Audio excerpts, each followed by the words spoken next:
Hello, we're live. I'm just going to let everyone join in. I'm going to wait for a couple minutes. Welcome to the webinar. Today, we're going to be talking about Google Ads and Facebook Ads, the metrics you need to scale. And I'll just give a couple minutes for people to join. I see we've got one person in the chat right now. And then we'll get started. If you do have any questions or you want to say hi, there is a chat function. And so please say hi, give me your name, maybe your business or where you're from. And yeah, I'd love to try to make some of the examples relevant to your business.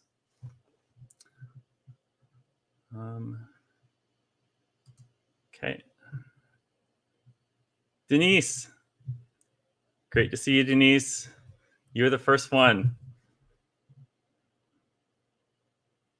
And the only one right now. So hopefully everyone has the correct link.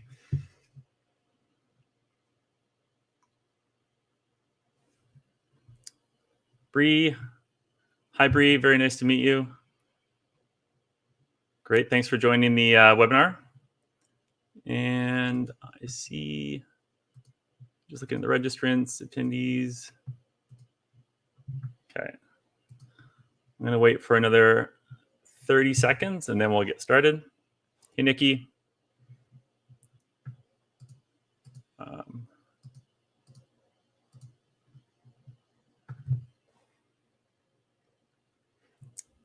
And if anyone else is joining, please just say hi in the chat. And yeah, let me know what business you're from, where you're from, and it'd be great to hear from you. Hi, Shannon. Hi, Nadine. Great. Okay. Hi, Adam from Droplet. Good to see you. Awesome. And I'll get started. So, oh, hi, Heather. Good to hear from you as well. Great. Looks like everyone's coming in now. So, yeah, today we're going to be talking about Google Ads and Facebook Ads, the metrics you need to scale. And this is presented by Metrics. We're a digital marketing agency in Vancouver and Squamish, BC. And we do Google Ads, Facebook Ads, search engine optimization. But what we really focus on is analytics and really helping our clients connect the dots between how much they're spending on their ads and how much revenue or return they're getting in the back end. So today we're going to look at how to acquire customers online at a profit so that you can scale your business. And I'll warn everyone that there's going to be some marketing math involved, but I'm going to make it as accessible as possible. And then I'm going to share some free resources at the end of this webinar. So please stick around and you'll get some resources to use for your own business at the end. So who am I? I'm Warren Thompson. I'm one of the co-founders and managing directors of Metrics Digital Marketing. As I mentioned, we're a digital marketing agency and we help a variety of businesses with paid ads, search engine optimization, and analytics and conversion rate optimization and more. Before this, I was a marketing director at a company called Kintec, Footwear and Orthotics. Kintec is a small business in BC.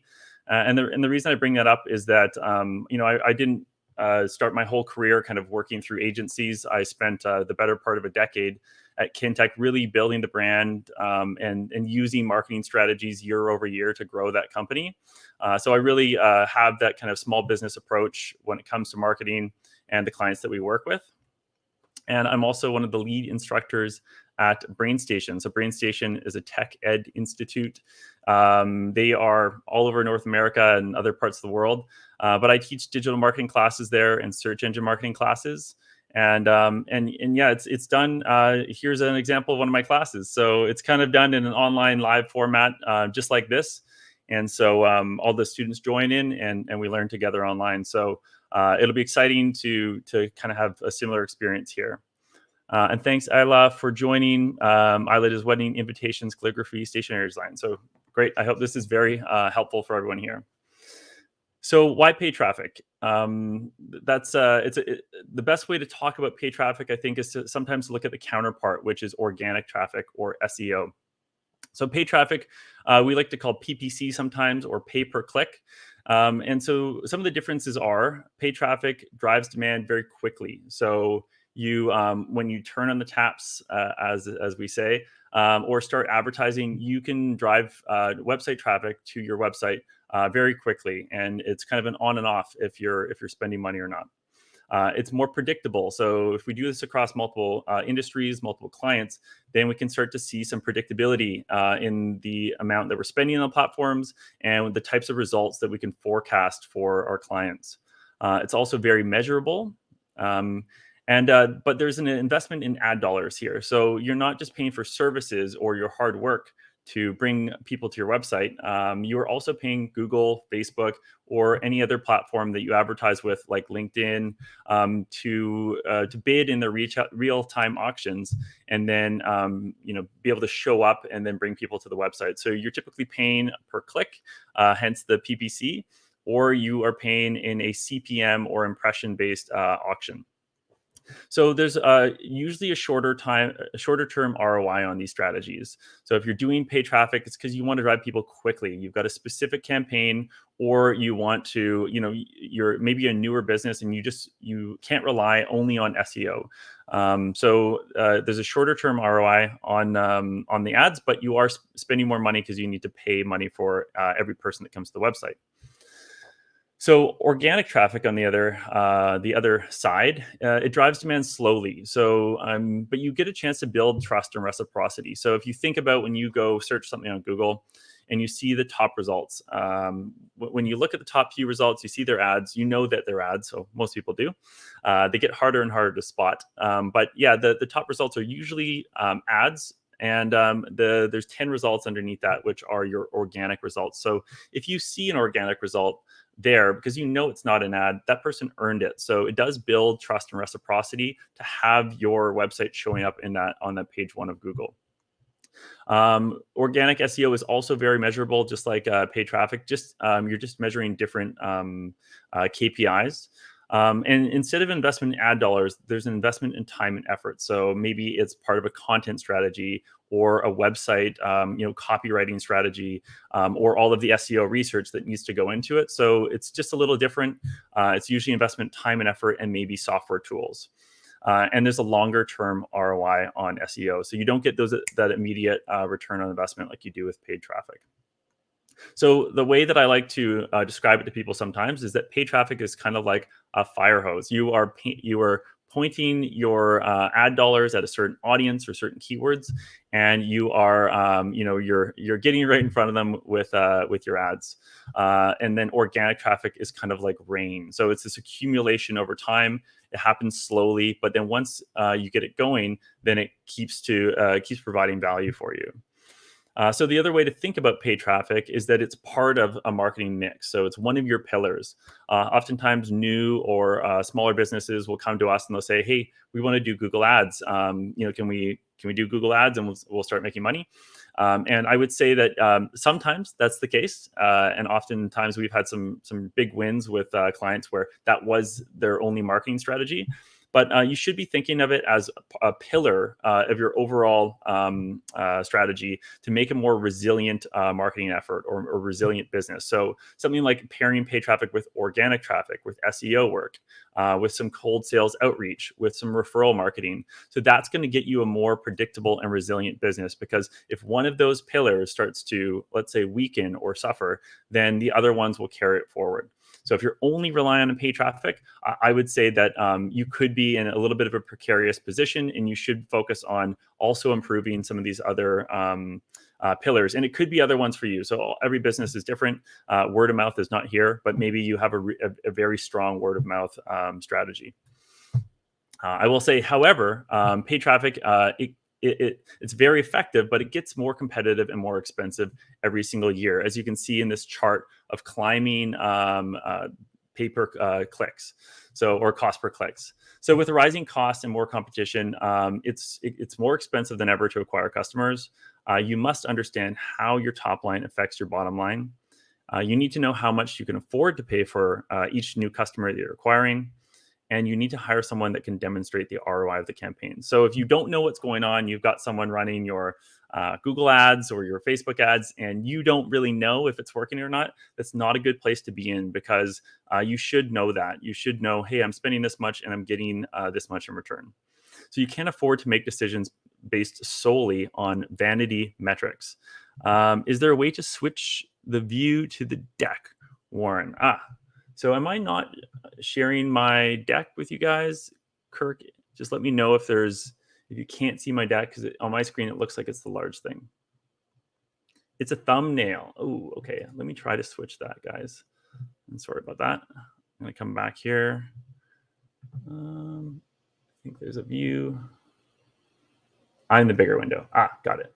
Okay. I'll try this one more time. Let me know if that fixes things. If not, I think I can switch something. Ooh, actually, go like this. Let me try to switch this. Can you see it now? Perfect. Okay. Sorry about that, and thank you for calling that out, Kirk. Awesome. I think maybe this might be, if on your view, you might be able to toggle it as well. If not, I'm glad it's working now. Okay. So what is this? To sum all this up, I've got a quote that I like to share. It's top line is vanity, bottom line is sanity, and cash in bank is reality.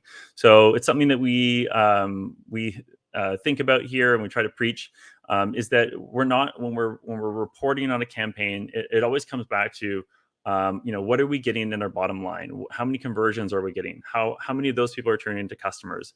And that's really what this talk is all about today. So the ways that you can steady yourself, making sure your data is accurate so that you can trust it, analyzing the right information at the right time. So I'm going to talk about that today. So we've got some long-term strategic KPIs that we can look at, and then short-term tactical ones.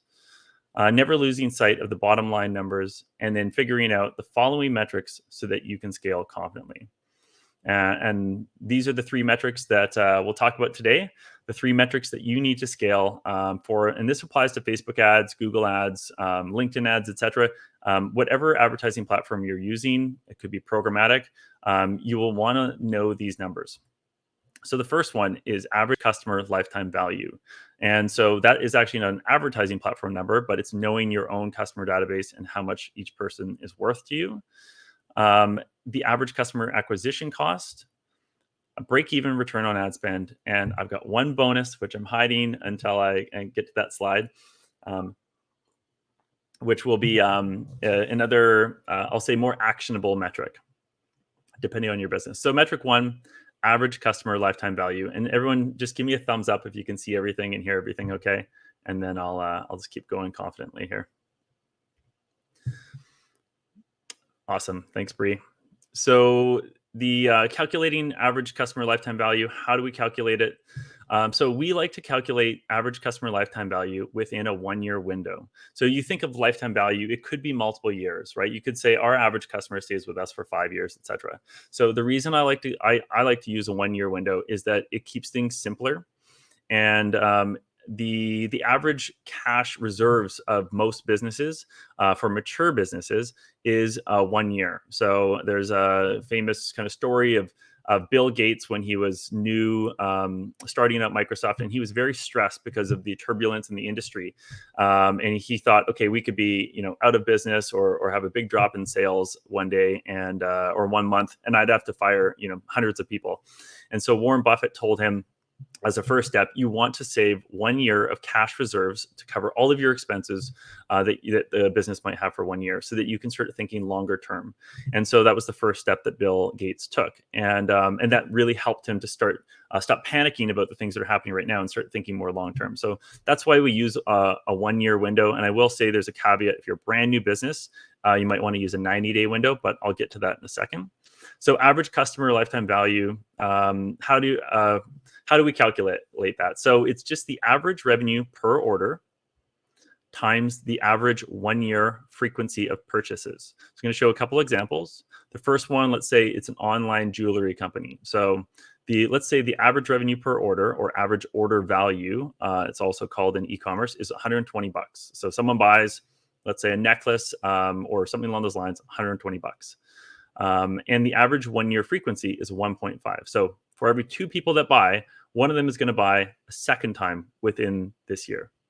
Well, that's going to give us an average customer lifetime value of 180. So it's 120 times 1.5 equals 180. So how do we get the average revenue per order and average 1 year frequency? Average revenue per order is just the total revenue of a time period divided by the number of orders. So let's say within a whole year divided by all of the orders you had that year. And the average 1 year frequency is the total number of orders divided by the number of customers. So if you know the total number of orders and the number of customers, a lot of those customers would have bought multiple times, and then you will get that frequency number. So why are these numbers so important? There's only 3 ways to grow your business. If you didn't know that, there's only 3 ways to grow your business. And so one, you can increase new sales. And that's the one that most people are focused on. You can increase the sale amount. And then you can increase the sale frequency. Those are the only 3 ways to grow your business. And so now we know these 2 numbers. We know the average sale amount, and we know the average frequency. So if we know where it is now and we monitor that, then we can move to increase that. Maybe we can try to offer some bundles or upsells to increase our average order value. Maybe for frequency, we can work on our retargeting campaigns and our email campaigns to get people back to the site more often, or maybe it's a sales outreach thing. So there's a couple ways that you can increase once someone becomes a customer, the amount that they're purchasing in that first purchase, or the number of times they're coming back. And now you have the numbers to measure that. So example 2, let's look at a consulting business. So this is a lead gen example. Let's say the average revenue per order is $1,000 for a short-term engagement. And let's say the average 1 year frequency is 3. So maybe they are ordering a month of services 3 times a year, or a certain type of service. Well, our average customer lifetime value in that case is 3,000, right? So it's just 1,000 times 3. So as you can see, this is easy stuff. And so it doesn't need to be, even though there's so many metrics and stuff that you can be focused on, you can really break it down to the simplest states here. And so I did mention, if you're a startup, I would use a 90-day lifetime value instead of a 1 year. And that's because as a startup, you just won't have the cash flow or the cash reserves to wait a whole year to get an ROI on your ads. So you'll want to maybe have that window at 90 days and make sure that you have at least 90 days of cash reserves. So the other good reason why 90 days is useful, many strategic decisions are made in 90-day increments. So quarterly ROAS, etc., depending on the business operating system that you're using. And then, as I mentioned, a startup, that's one of the first goals, is to save enough cash to cover your expenses for 90 days, and then 1 year or more for mature businesses. So that's customer lifetime value. And its counterpart is our next metric, which is average customer acquisition cost, or CAC. So what is average customer acquisition cost? Customer acquisition cost can be calculated by simply dividing all the costs spent on acquiring more customers, so your total marketing expenses, and you divide that by the number of customers acquired in the period. So what does that look like? Let's say, first I'll just show the metrics here. So let's say our period is October 1st to September 30th. And we've got our total marketing and sales cost divided by the number of customers. Back to our e-commerce example, let's say that we spent in a whole entire year, we spent $18,000 on our marketing costs. So that would be the cost of maybe an agency, and then all of your advertising costs that go along with that. And then you're going to divide that by the number of customers that you have received, or new customers that you've gained through that time. So let's say you gained 300 customers for spending $18,000. Well, your average customer acquisition cost is going to be $60. So again, very simple, 18,000 divided by 300. Let's do an example for lead gen, the same example. So let's say, again, we're spending 18,000. We get 6 new customers. Our average customer acquisition cost is $3,000. So now between the two, as I mentioned, these are counterparts, or they are kind of two sides of the same coin. You might want to ask, what is a good ratio here? So it's not 1-to-1. But what you do want to make sure 100% is that your average customer lifetime value is higher than your acquisition cost. If this balances the other way, then you are consistently losing money on everything, on all of your marketing efforts. So you want it to be higher than your acquisition cost. That's the first step. And the ideal ratio that we aim for and suggest for our clients, and also there's another source here from Clipfolio, is 3-to-1. So the value of a customer should be 3 times more than the cost to acquire them. If it's close to 1-to-1, you're spending too much. If it's 5-to-1, you're spending potentially too little and missing out on business. So that's usually what we aim for. At least 3-to-1 is usually an area that most businesses are comfortable with. And again, the difference here is it's lifetime value. So you often aren't getting that return until, or realizing that full return until the full year is up. So that's why you want it to be higher, like 3-to-1.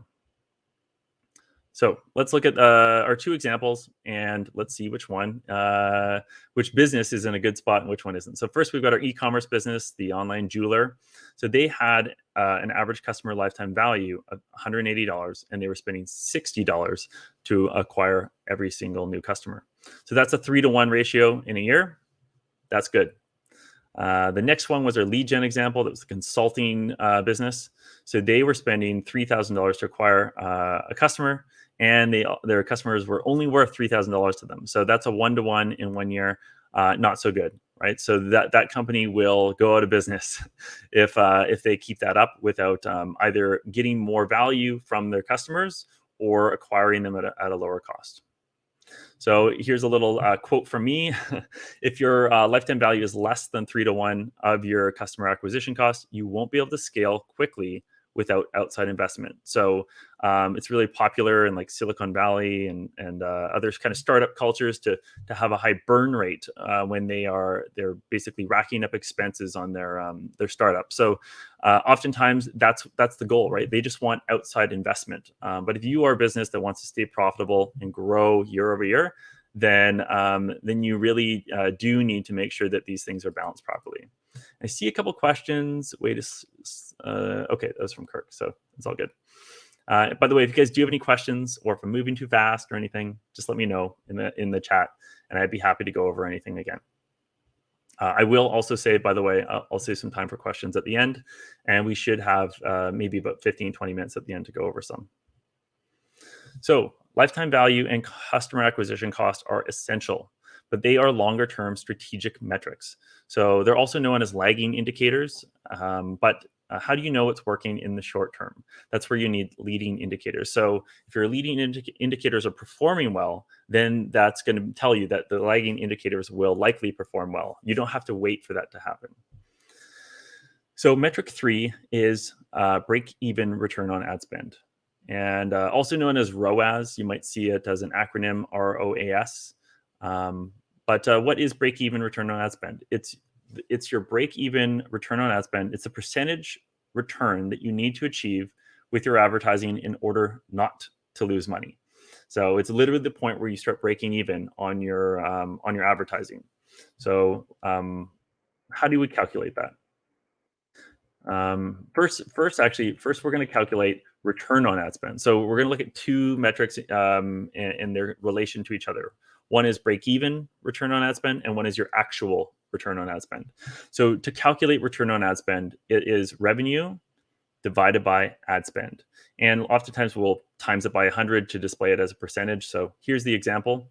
Let's say you spent $6,000 on ads, and you got $27,000 in revenue in return.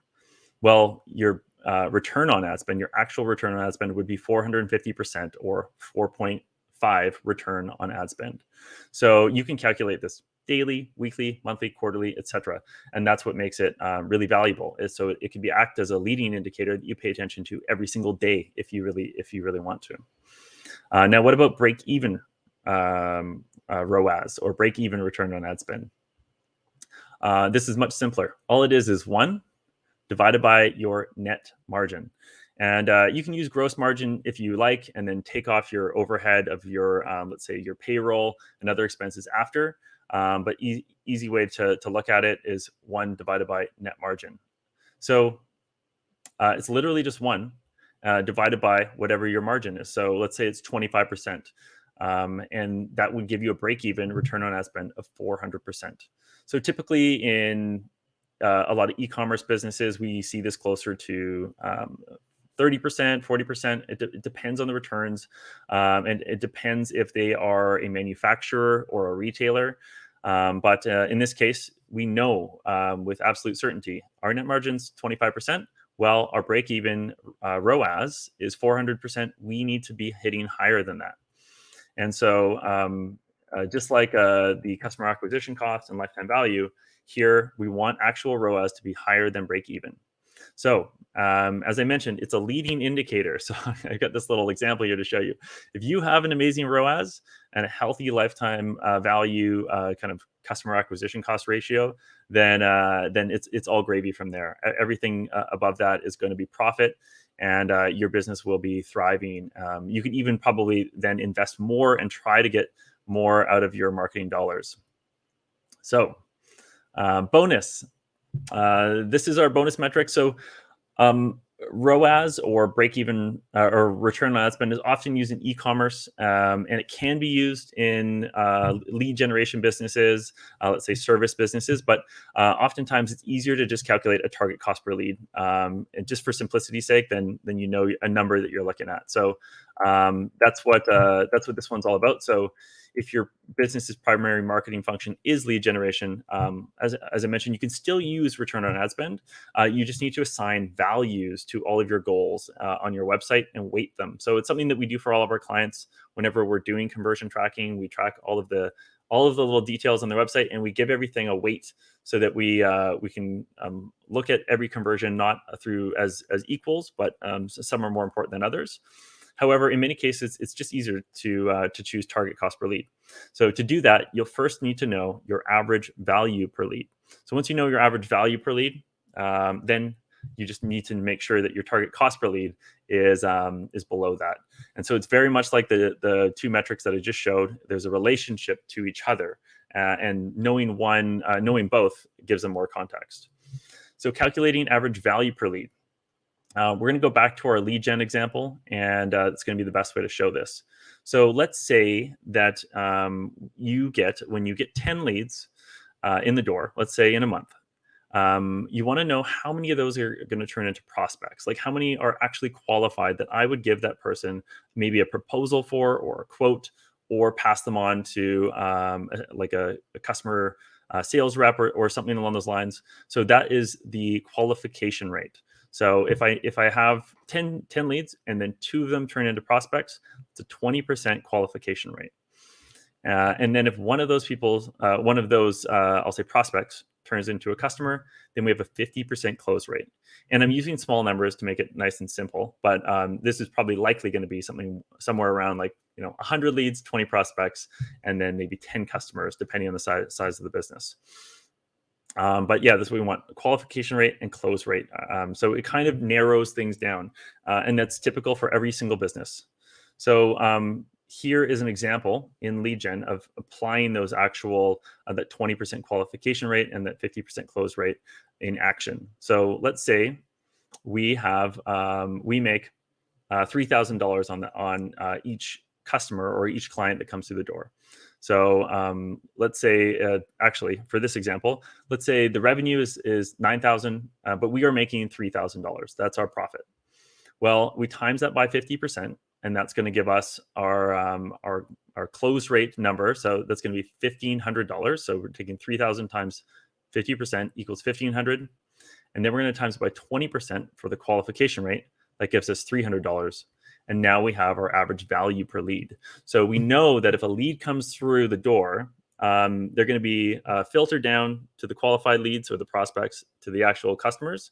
But each one of those leads, we can assign a value of $300 to it, because we know once they hit the 20%, 50%, then they're going to be worth $3,000 to us. So as long as we know the average value per lead is 300, then our let's say our average cost per lead is 150, we are good. So you just need your average cost per lead to be below that. Typically, when we work with clients, they're monitoring this on more of a month-over-month basis. So first step is get it below your average value per lead, and then the next step is to keep lowering it every single month. So you want to look month over month and make sure that you're beating your old numbers. But as long as your target cost per lead is lower than your average value per lead, you are going to be, your leading indicators are telling you good news. So bringing it all together, zooming in and zooming out. By zooming out to look at your average lifetime value and your customer acquisition cost, and then zooming in to see your return on ad spend and your target CPL or cost per lead, you will have the long and short-term view of the health of your business. So if you're only looking at the ROAS and target CPL in a small kind of window and not seeing the bigger picture, you're going to lose that strategic outlook on where things are going and if the business is healthy in the long term. And if you're only looking long term, you could miss some really serious changes that happen in the short term. So by having both, zooming out, zooming in, then you get to see the big picture and the narrow view. So this level of understanding will help you make quick tactical decisions, as well as planning ahead for the future.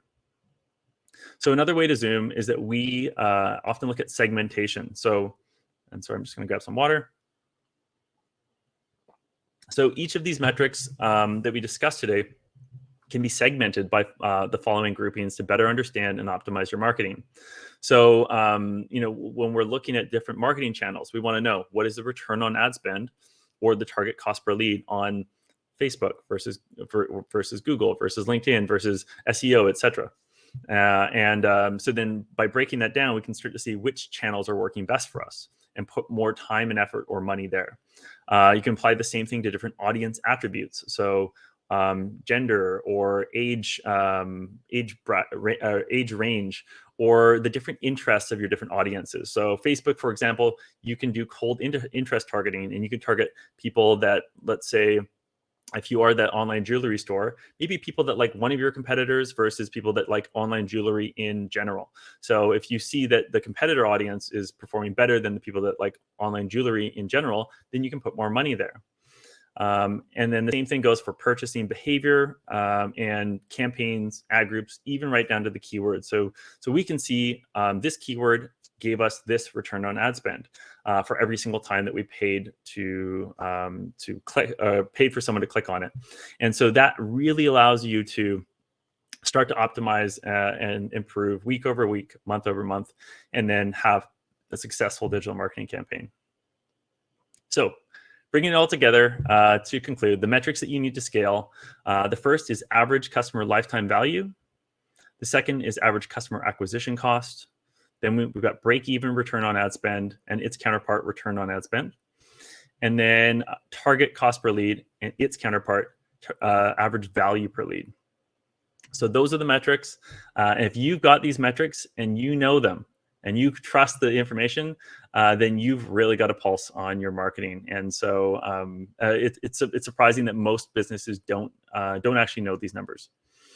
So I've got some pearls of wisdom to share as well. So as I mentioned, always zoom in and zoom out to see the big picture and the details.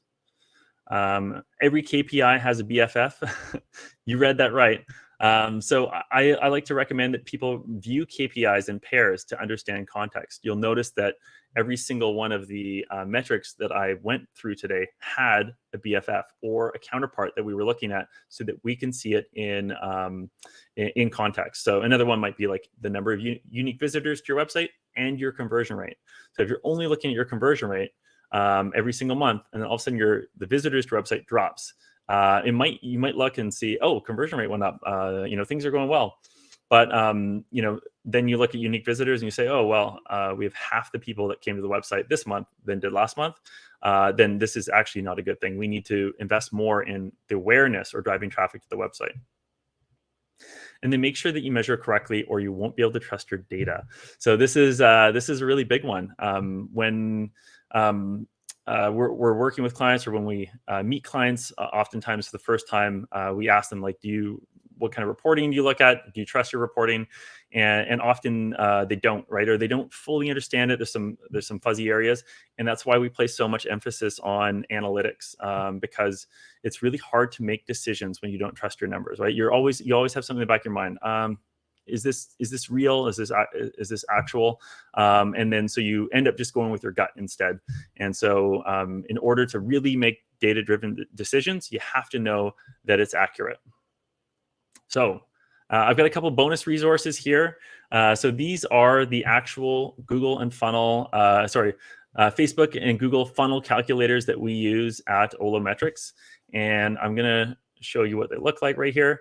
So you get access to the same calculators that we use with our clients, and you'll know exactly how much to pay for each click, depending on your goals. So these two free resources are available at this link right here. And I can actually throw that in the chat for everyone. Yes.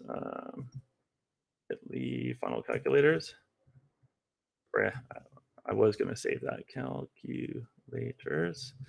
So please feel free to click on that resource, and then you'll get access to both of these. And the way that we use these often is at the beginning of a campaign, or when someone says, how much should we budget for that, right? You'll get this question as a marketer or a business owner. Maybe you're thinking about it for yourself. How much should I budget for this marketing plan, or this thing that we need to do? And so this will allow you to work backwards. And so you don't just think, oh well, we spent this much last year, we'll spend 5% more this year. You can look at how many customers do we want out of this. And if it's, let's say, 30 customers, like in this case right here, then you can work backwards. Okay, what's our close rate? Okay, it's 50%. That means we're going to get 60 qualified leads. Qualification rate is 20%. That means we're going to get 300 leads. We'll know our cost per lead. And then with a website conversion rate of 4%, that's something that you would see in your Google Analytics. Then you can start to trace right back to how much you need to spend in order to get that outcome.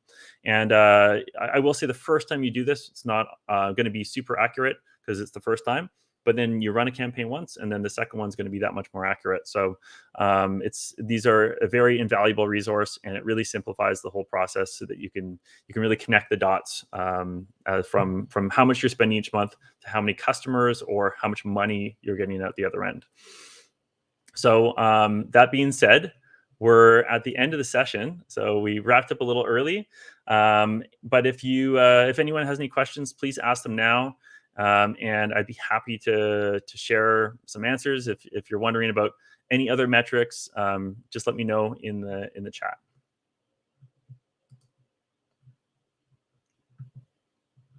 And I'll give you guys about a couple minutes, and then we'll move on. Thank you, Bree. Thanks for attending.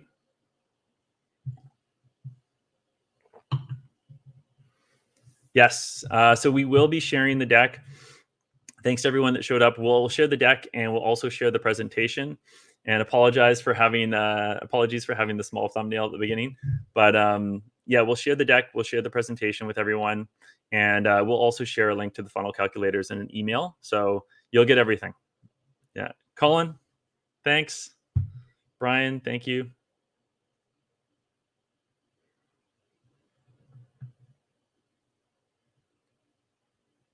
Thanks, Kirk, Greg, Isla. Appreciate it. Awesome. And if you guys do have any questions and you would like help with this, we do this all the time for our clients. And so if you would like to reach out, my information's right there, warren@olometrics.com, or that's my phone number. But leave me an email, and we could set up a discovery call. It's a 30-minute call just to learn more about your business and help you kind of understand what the best path forward would be. And for any of those that are interested, just reach out and I'll throw you some times in the next couple weeks. I'd love to connect, love to hear more, and see how we can help, or at least provide point you in the right direction so that you could follow whatever path you need to be successful. Thank you, Sarah and Adam and Samantha. Some familiar names here. It's good to see. Awesome. Okay, guys. Well, I will wrap it up there. And I just want to thank everyone again for joining. It was a real pleasure. I hope you learned a lot. And I hope the marketing math is starting to be easier, more digestible for you. But again, if you do have any questions, please feel free to reach out to myself or anyone in the Olametrics team. And we look forward to seeing you on the next webinar. All right. Take care.